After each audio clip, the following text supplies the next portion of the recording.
When a man is red pill and has money and muscles squared away, is it typical for him to be excluded from friends in his hometown? Yes. Yes, it is. Now, let me explain. Would you like here? Well, I'm going to tell. Okay, here's your $10 answer. Yes, it is, but it's not even so much like just your hometown. It's people who knew you before. So when people will tell you, you're not really like this. You're trying to be somebody you're not. Yeah, you're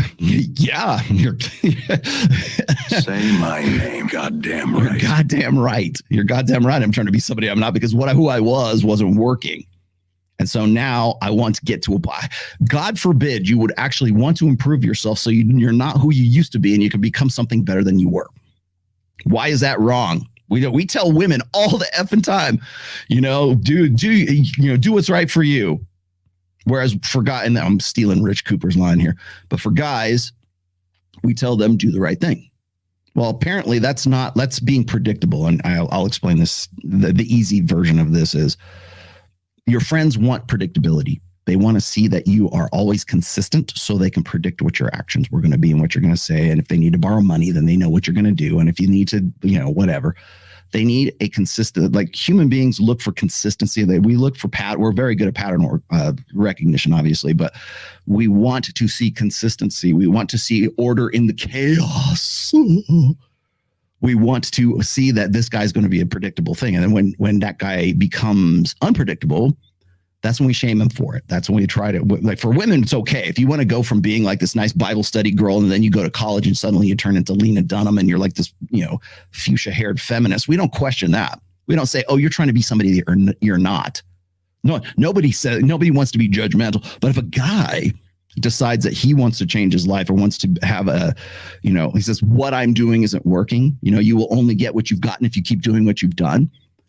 And when that guy says, I want something better, that's when we say, oh, you're trying to be someone you're not. You're goddamn right. I'm trying to be someone I'm not because what I'm doing before wasn't working.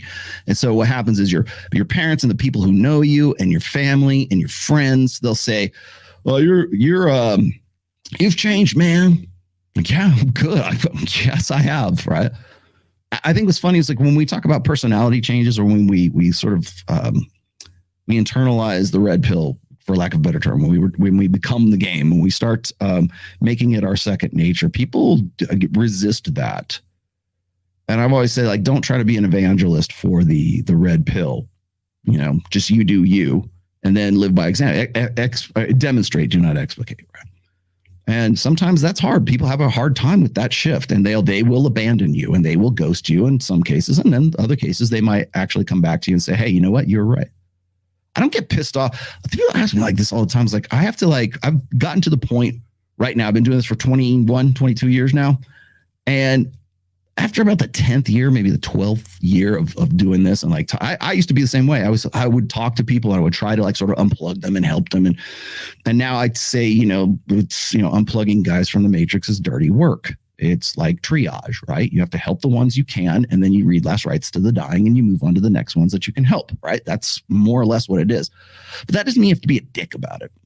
And I've found that the people who are the most resistant often come back to me and say, 6 months, a year, maybe 18 months later, they come back and they go, damn, dude, you're right. I just saw this happened, just what you were saying happened, right? And it's great, like when I have people who are very resistant to me before and they'll come back. It's not like, oh, it's vindication or I got you. That's not what I think.